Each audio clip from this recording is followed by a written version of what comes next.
Here's how to change email on TurboTax. So your email and your login and user ID, those are all part of your Intuit account since it's Intuit TurboTax.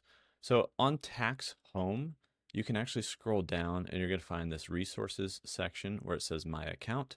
And we can go change user ID, email, password, and a lot of other things. That'll take you over to your Intuit account. It might have you actually verify and do the one-time code or what's it called, two-factor authentication or something to get to this page. But once you're here, all you have to do is go to sign in and security here.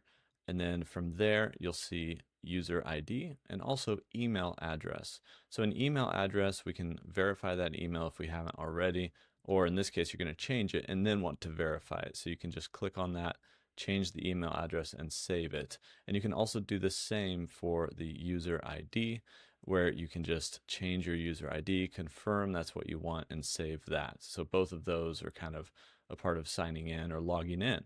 And so if you want to change your email address, it's right here in sign in and security on your Intuit account. Hopefully that helps you change email on TurboTax.